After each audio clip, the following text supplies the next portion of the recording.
That's just our errand boy, my dad said. When I showed up to the engagement party they banned me from. So I revealed I'd been paying their mortgage for 5 years, moments before the lights went out. Hey, Reddit, you ever been the spare kid?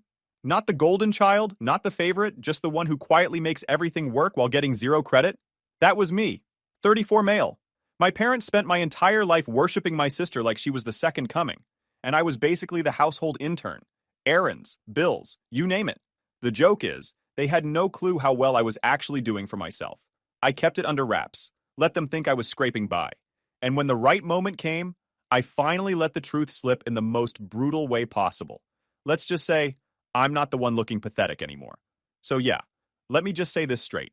If favoritism was an Olympic sport, my parents would have had a gold medal, a sponsorship deal, and probably a Netflix documentary about raising the perfect daughter. Meanwhile, I would have been the unpaid intern in the background, carrying the snacks. That's basically how my childhood went. I'm the oldest. 2 years before my sister Stephanie, 32 female, came along, I existed. And for a while, I thought that mattered. Like, I thought being firstborn meant something. You know, responsibility, respect, maybe getting the "you're the leader" pep talks. Nope. Turns out I was just the test run, the beta version. My sister, let's call her Stephanie, was the final release. Premium package, deluxe edition with parental pride DLC included. Let me give you some examples so you don't think I'm exaggerating. When I was 16, I asked my parents if I could borrow the car to drive to my part-time job. My dad looked at me like I'd just asked him to sell his kidney. Gas isn't free, son. You've got 2 legs, use them. So, I walked or took the bus. Rain, snow, whatever. 2 years later, Stephanie turned 16. She gets a brand new car, with a bow on top. I'm not even kidding. It looked like a car commercial in the driveway. And when I asked why she got one and I didn't, my mom said, well, she's a girl. It's different. Oh, right, my bad. Physics works differently when you have long hair. Totally forgot. Another time, I spent months studying for this regional science competition in high school, built some over-engineered project, stayed up nights soldering wires in my room, won second place out of like 100 kids. Pretty proud of myself, right? My parents? They were too busy to attend. Stephanie? She entered some random art fair, glued macaroni to construction paper, got an honorable mention, and they acted like she'd painted the Mona Lisa 2.0. They still have that ugly macaroni board framed in the living room, by the way. Mine? My medal is in a shoebox under my bed somewhere. And don't get me started on money. The second I started working after high school, it was family comes first. Every paycheck I brought in, there was always some emergency. Electric bill late, mortgage behind, groceries tight, and of course, who else was the designated bailout fund? Me. My dad would throw in guilt lines like, we're all in this together, son. One day you'll understand. Meanwhile, Stephanie was getting shopping sprees because a girl her age needs nice things. I was basically the house ATM machine with none of the perks. By the time I was 20, I was already footing part of the mortgage. Not fully, but enough that I noticed. By 25, I was covering the entire mortgage every month, and I'd quietly put the utilities on my autopay because things were tight. And don't get me wrong, at first I didn't mind. I thought I was being a good son, carrying my share. But the second Stephanie wanted something, suddenly my contribution didn't even exist. Dad would be like, your sister's future is the family's future. We can't hold her back. Yeah, because without a Gucci purse, she might never get into college, right? Now here's the kicker. Not in a dramatic way, just in the you can't make this up way. I wasn't exactly broke. By my mid-20s, I had started my own business. Not tech, not marketing. None of that Silicon Valley change the world crap. I went practical. Something nobody brags about at dinner parties, but everyone actually needs. I'll just say it was blue-collar adjacent but scalable. Grew it, reinvested, grew it again. By 30, I wasn't just doing all right. I was killing it. I had employees, an office, contracts lined up for years. And my family? They had no clue. Why? Because anytime I even tried to share good news, they'd either shrug or twist it into some weird competition with Stephanie. Like once I told them I signed a big contract. My mom goes, that's nice, dear. Did you hear Stephanie's painting got into the community gallery? A gallery where you pay a $20 fee and they'll literally hang anything. But sure, Mom, let's compare that to me landing a 6-figure deal. Totally the same league. At some point, I just stopped telling them anything. Let them think I was scraping by. Safer that way. Because the moment they'd sniff out I had money, they'd find a way to drain it. That's the kind of entitled delusion we're dealing with here. These people thought Stephanie deserved the world on a silver platter, and I should just be grateful I got invited to the table. So yeah, growing up, I was the backup plan, the unpaid babysitter, the one who shouldn't complain because at least I had good health and steady work. Stephanie was the princess, the heir to the throne of constant praise. And me? I was the invisible supporting character in her fairy tale. But let me tell you something. I was keeping receipts. Every time they dismissed me, every time they shoved me aside, I kept it tucked away. Because here's the thing. You can only treat someone like the family doormat for so long before they realize they're actually the one holding up the whole damn house. And I knew one day they'd find out exactly who I was. Not the he'll figure it out son. But the guy who built something without them, despite them. And oh man, when that day came, it was going to be beautiful. When that day came, it was going to be beautiful. I didn't know how, I didn't know when, but I knew life always hands people like my parents a chance to embarrass themselves. And sure enough, it showed up with a bow on it. My sister's engagement party.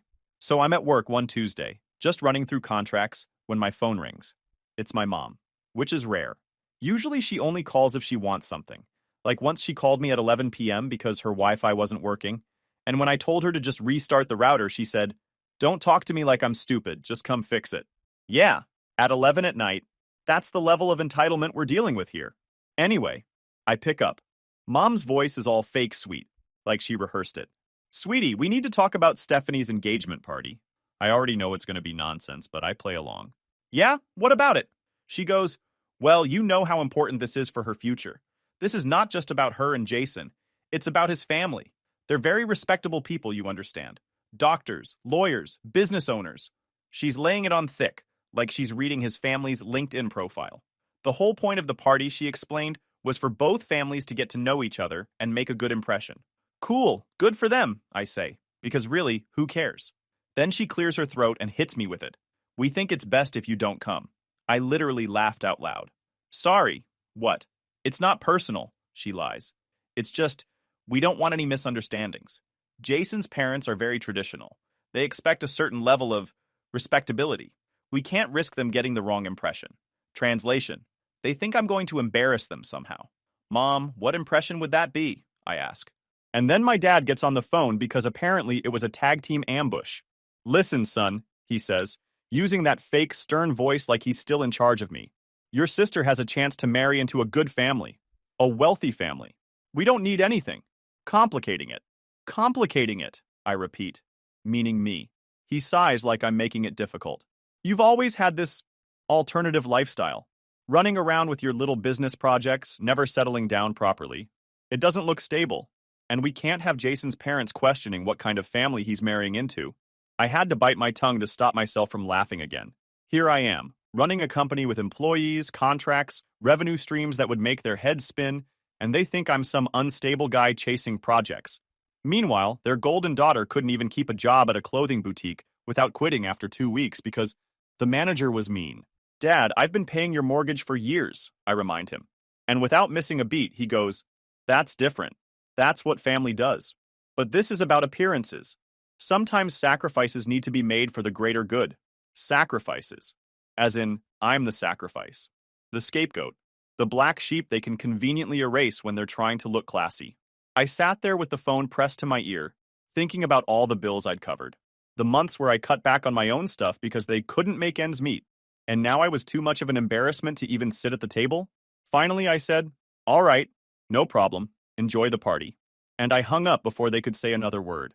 The second I put the phone down, though, I made a decision.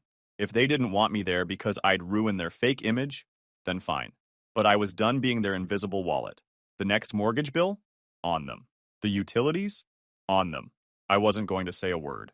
I wanted to see how respectable they looked when the lights went out and the bills stacked up. I'd already pulled my auto pay weeks earlier, and the electric company notice had said shutoff was scheduled around that week. I didn't plan the exact timing, but I had a hunch it might land close. But the more I thought about it, the funnier it got. Imagine them telling Jason's parents their son was marrying into a perfect family, while the guy who had actually been keeping the house afloat was sitting at home, uninvited. Nah, I wasn't just going to skip it. I was going to show up. And I wasn't going to show up loud, like crashing through the door making a scene. I was going to show up quiet, Dress sharp and let them dig their own grave. Because my parents? They can't help themselves. Give them an audience and they'll perform. And I knew the second Jason's family asked who I was, they'd sell me out. That was the kind of arrogance they had. Like when I was younger and they had people over. My dad used to brag about how the whole family pitches in while conveniently leaving out that the whole family was just me. He once introduced me to his boss as the guy who handles odd jobs for us, after I just paid their overdue electric bill. That kind of twisted pride runs deep with him. And my mom? She has this way of talking down to me without even realizing it. Last Thanksgiving, I told her I had employees now. She goes, "That's cute, honey. Stephanie might hire an assistant too. She's very busy with her painting." Painting. She painted one canvas of a tree and acted like she was Picasso. So yeah, I knew how this was going to go down.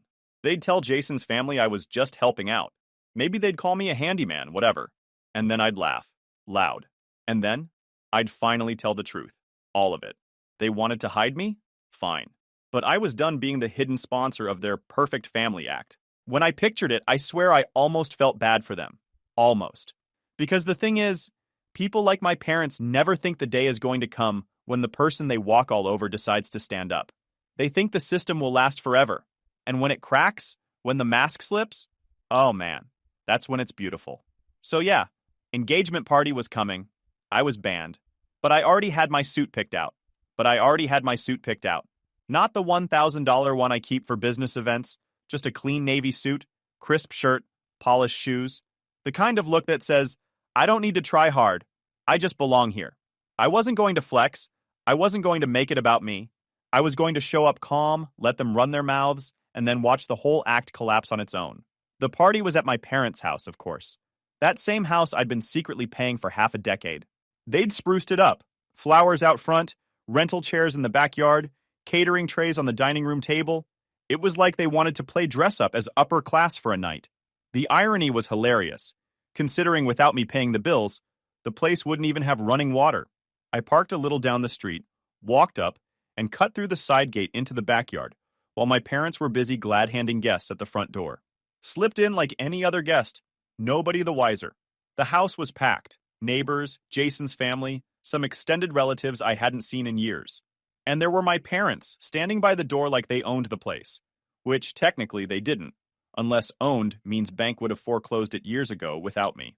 I kept it cool, hung near the kitchen at first, poured myself some water, nodded at a few people. Nobody expected me there because officially I was banned. I wasn't supposed to exist tonight. That was the plan, until Jason's dad spotted me. Nice guy, clearly successful. He shakes my hand and goes, "And you are?" Before I can say a word, my dad swoops in with his best fake laugh and leans in toward Jason's dad, dropping his voice just enough to sound like a side comment. "Oh, him? Just our errand boy. Helps out with odd jobs, keeps busy. Not really family business material, you know?" And then, just to make sure I got the message, he gives me that glare. The play along or else glare I've seen my whole life. So I just start laughing. Like bent over, wheezing, everyone turns around laughing. The whole room goes silent. My mom's face drops. My dad looks like he just swallowed vinegar. Stephanie's frozen mid-fake smile. I straighten up, wipe my eyes, and say loud enough for the whole living room to hear, "Errand boy? That's rich. Funny way to describe the guy who started chipping in at 20 and has been paying your entire mortgage and the utilities for the last 5 years." You could have heard a fork hit the floor. Jason's mom blinked. Jason looked like someone unplugged him. Stephanie hissed my name under her breath, like I'd just burned the house down. My dad snaps, "What the hell are you doing?" I grin. "Just making sure your guests know who's really keeping this place afloat. Because let's be honest, without me, you'd be hosting this engagement party in the dark. Oh wait, give it maybe 5 minutes." Jason's dad raised an eyebrow, clearly uncomfortable. Stephanie shot me a look like I'd just farted at her wedding. Jason's dad, looking confused, asks my father, "Is that true? He pays your mortgage?" My dad tries to spin it. "Well, you know, family helps each other sometimes." I cut him off. "Sometimes?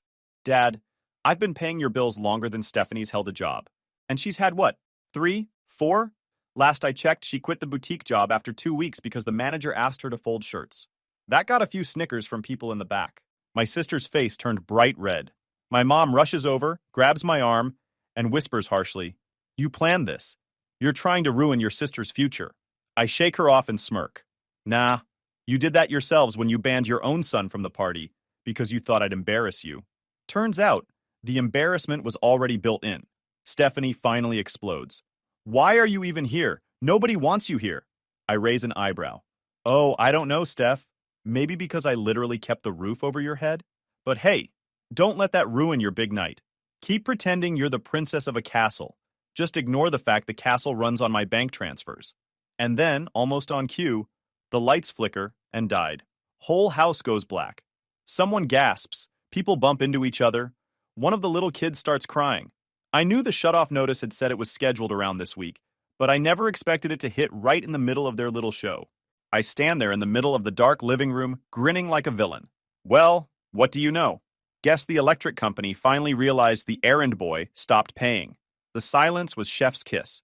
Jason's parents looked mortified. His mom leaned toward him and whispered something, then said out loud, "Maybe we should go." They grabbed their coats and were halfway out the door before anyone could stop them. My dad turns to me, fuming. "You've ruined everything." I shrug. Nah, you ruined it when you decided I wasn't good enough to sit at this table.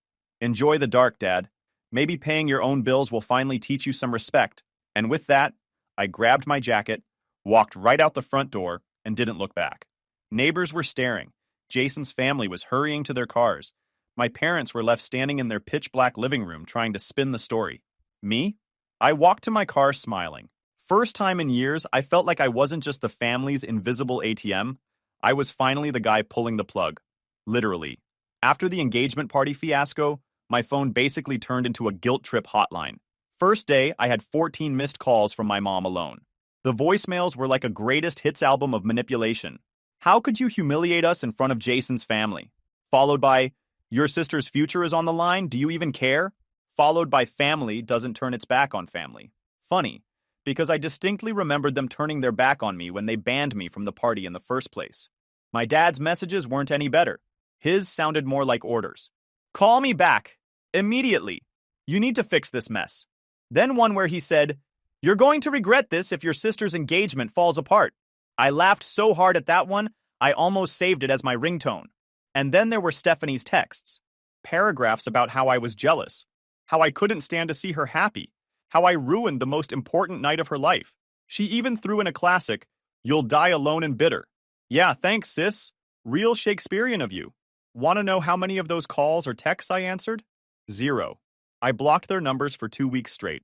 And honestly, it was the most peaceful 2 weeks of my adult life. When I finally unblocked them out of curiosity, the spam had already died down. After a while, the calls stopped altogether. I figured they finally got the hint. The family ATM had officially shut down. No more mortgage payments from me. No more bailouts. No more being their errand boy in a suit. Meanwhile, my company? Thriving. We landed 2 new contracts, expanded to a bigger office downtown, hired more staff. While they were probably sitting at home arguing about past due bills, I was approving budgets and signing deals. My mornings were quiet coffee and spreadsheets, not my mom whining about Stephanie needing money for emergencies, like a new purse. Months went by. I didn't hear a word. And then one morning, Jasmine, my HR director, knocks on my office door holding a file. She's got this smirk on her face, like she can't wait to show me something. So, she says, we've been getting a lot of applications for the marketing assistant position. But this one's special. She slides the folder onto my desk. I flip it open, and I swear, I almost spit out my coffee.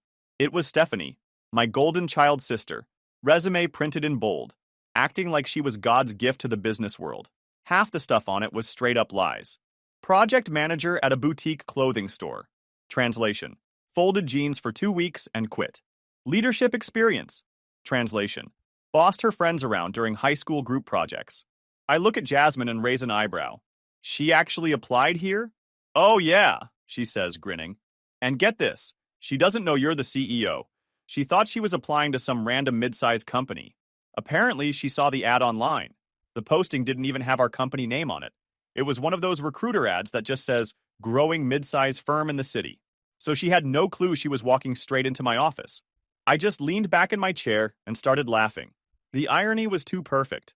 Months ago, I was too embarrassing to be seen at her engagement party. Now she wanted a job. At my company. The same company she'd probably assumed was run by some stable, respectable man her parents would approve of. Set up the interview, I said. I'll sit in as an observer. The next week, I walked into the office a little earlier than usual, wearing a tailored suit. I didn't tell anyone else what was about to happen. Sure enough, when I got to the lobby, there she was, Stephanie, sitting on one of our waiting chairs in a trendy outfit, tapping away on her phone like she owned the place. She looked up, saw me, and actually smirked. Wow, didn't think you'd sink this low, she said loud enough for the receptionist to hear. Guess you're desperate like the rest of us, huh? Here to interview too? I just smiled. Something like that. She rolled her eyes and went back to her phone, completely oblivious. When it was her turn, Jasmine brought her into the conference room. There were 3 people from HR and management sitting at the table, and me at the far end, observing. Stephanie didn't even glance my way. She launched right into her act, talking about her experience leading projects and how she brought value to every role she'd ever had. The managers asked her to describe a time she dealt with a tough deadline. She gave some nonsense story about coordinating with a team at the boutique. I nearly choked trying not to laugh. And then, halfway through, my secretary knocked on the door and slipped inside. Sir, she said, handing me a folder. We need your signature on the expansion budget before lunch. Stephanie froze mid-sentence. Slowly, her head turned toward me. Her eyes widened. Wait, what? I took the folder, signed it, handed it back, all casual. Thanks. Oh, and tell accounting I'll review the numbers this afternoon. The room went dead silent. You could have heard her ego shatter in real time. I leaned back, smiled at her, and said, Oh, sorry, Steph. Didn't mean to interrupt. Please, continue telling us about your leadership skills. Maybe we've got a spot for you. She stammered. You're the CEO? Last I checked, yeah, I said. Funny how that works. The Errand boy's running the company now. Her face turned red, and she started to panic. This is ridiculous. You set this up to humiliate me. I shrugged. Nah, you set yourself up when you applied here. She shoved her chair back and stormed out, heels clicking down the hall. The second the door shut, Jasmine leaned toward me with a grin. I smirked and said, just low enough for the room to hear. Maybe we should have offered her something on the janitorial team. That broke the tension. Half the table nearly choked trying not to laugh. That was it. Stephanie exploded. She shoved her chair back, stormed out of the conference room, and I could hear her heels clicking down the hallway like gunshots. 10 minutes later, my phone buzzed. Blocked number, of course. I didn't answer, but I didn't need to. I knew exactly what was coming next. She was going to run straight to my parents, crying about how I ruined her life. And if I knew them, and trust me, I did, they weren't going to take it quietly. The war was just getting started. Stephanie's meltdown at my office could have been a one-time embarrassment. She could have walked away, swallowed her pride, maybe even tried to move on quietly. But no, she went nuclear. And when Stephanie goes nuclear, my parents are right there cheering her on like it's the Super Bowl. That same night, my phone buzzed nonstop. Unknown numbers, private numbers, you name it. I didn't pick up, obviously. By morning, I checked social media, and that's when I saw it. A post from my mom's account. Big long paragraph with a sad family photo of them, and Stephanie, noticeably cropped so I wasn't in it. The caption? It breaks our hearts when a child abandons their family. Some people think money makes them better than the ones who raised them. Our daughter is suffering because of her selfish brother who refuses to help us in our time of need. Oh, and my personal favorite line, he built his company through shady methods. People should know the truth before supporting him. There it was. The opening shot of their smear campaign. Within hours, I was suddenly the villain of every post in our extended family's Facebook groups. My aunt commented, "That's so cruel of him. Family should always come first." A cousin I hadn't spoken to in years chimed in with, "He always thought he was better than everyone." Meanwhile, my parents and Stephanie were sitting back, fanning the flames, painting me as the greedy, heartless brother who left them for dead. I didn't even bother defending myself online. Arguing with them on Facebook would have made me look like exactly what they wanted, a petty jerk. Instead, I screenshotted everything. Every post, every comment, every lie. Because here's the thing about me. I don't play checkers. I play chess. The next week, it escalated. Stephanie apparently told people at church that I stole money to start my company. My parents told neighbors I'd abandoned them and left the mortgage unpaid on purpose. There were whispers about me being under investigation for fraud. Lies so stupid they were almost funny. Almost. What they didn't realize was that these lies weren't just family gossip anymore. They were defamation. And I wasn't going to let it slide. I called my lawyer, showed him the screenshots, the saved voicemails, the public posts. He skimmed through them, looked up at me and said, "This is an easy win." My lawyer sent them a cease and desist first. I figured they'd fold, but instead they doubled down online. So we filed a defamation case. These things take time, but the fun part is, they almost never go to a full trial. At the preliminary hearing, my lawyer laid out the binder of receipts, screenshots, voicemails, even a text from Stephanie bragging about ruining me. Their lawyer clearly realized they were cooked. A settlement was signed right there. They had to retract the posts, issue a public apology, and pay damages. Not life-ruining money, but enough to sting. Watching my dad's jaw clench while he agreed to it was the highlight of my month. Not a life-ruining amount, but enough to sting. Enough to remind them actions have consequences. Watching my dad's jaw clench as the judge read the ruling was the highlight of my month. Afterward, my mom tried to corner me outside the courtroom. "How could you do this to us? We're your family," she cried. I looked her dead in the eye and said, "Family doesn't drag each other's name through the mud. You wanted a fight, so I gave you one. You lost. Simple as that." And then I walked right past her. Word spread fast. The same relatives who'd piled on me online suddenly went quiet. Some even messaged me privately, pretending they never believed the lies. "Yeah, okay, sure. Where was that energy 2 weeks ago when you were hitting the like button on my mom's sob story?" Meanwhile, at home, the bills kept stacking up for them. Mortgage, utilities, everything. Without me secretly covering the gaps, the financial reality was hitting them hard. Neighbors saw the foreclosure letters in the mailbox. Stephanie's engagement started cracking too. Jason's family wasn't thrilled about marrying into Drama Central. Me? I went back to work.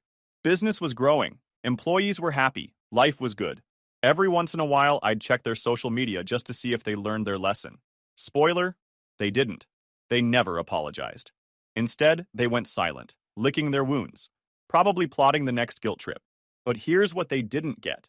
They had already lost. The smear campaign backfired. I had the legal win, the receipts, and the peace of mind knowing I didn't just defend myself, I beat them at their own game. And the best part?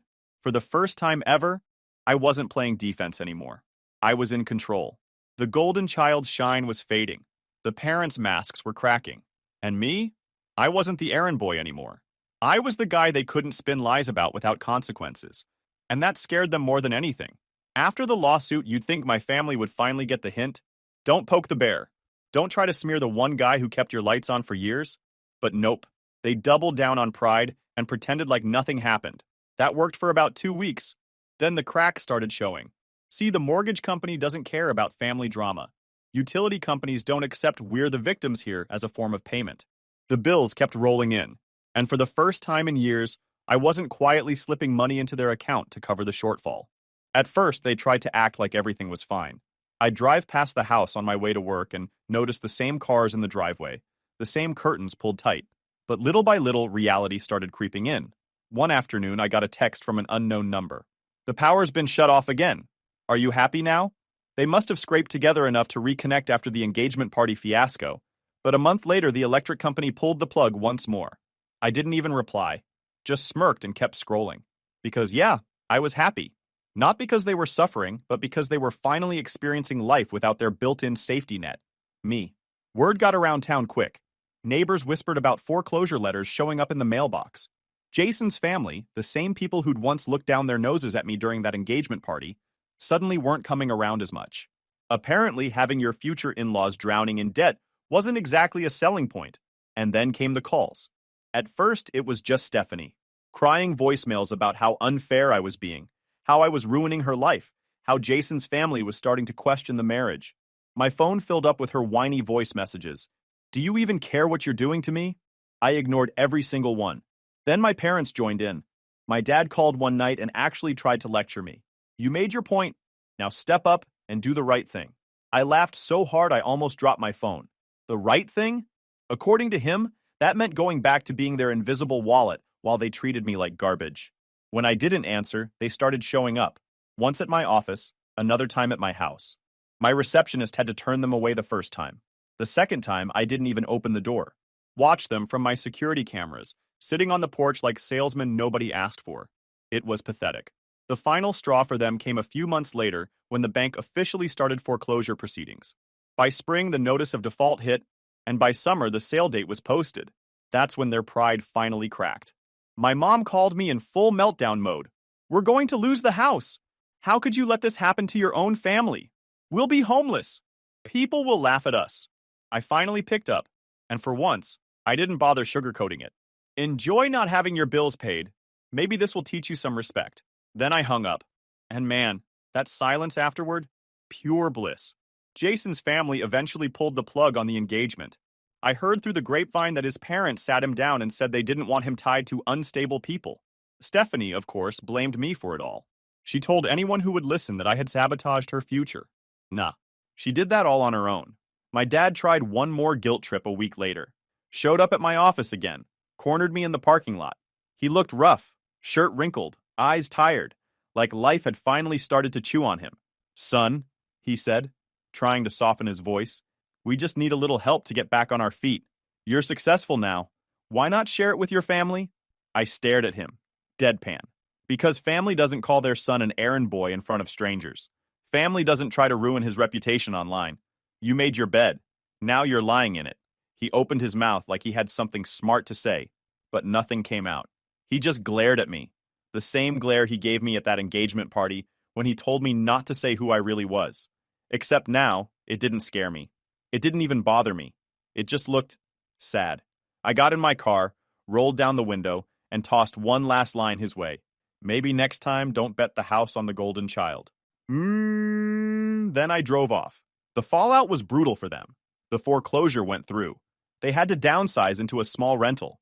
Stephanie, without Jason or the cushy lifestyle she thought she was heading into, ended up crashing back home with them. My mom went around begging relatives for money, but most of them had already heard how badly she'd burned me. Doors shut fast. Meanwhile, I was thriving.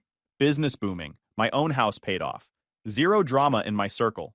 I didn't even have to lift a finger to get revenge. Their own entitlement did all the work for me. But here's the best part. Once the begging started, I realized I wasn't just winning. I was untouchable. Because for years, they'd made me feel like I was less than. Like no matter what I did, I'd never measure up to Stephanie, the so-called golden child. But now, she was unemployed, single, and back in her old room, while I was the CEO they once pretended didn't exist. And when they finally came crawling back, all tears and pleas for help and, "We're family, we need you," I didn't feel guilty. Not one bit.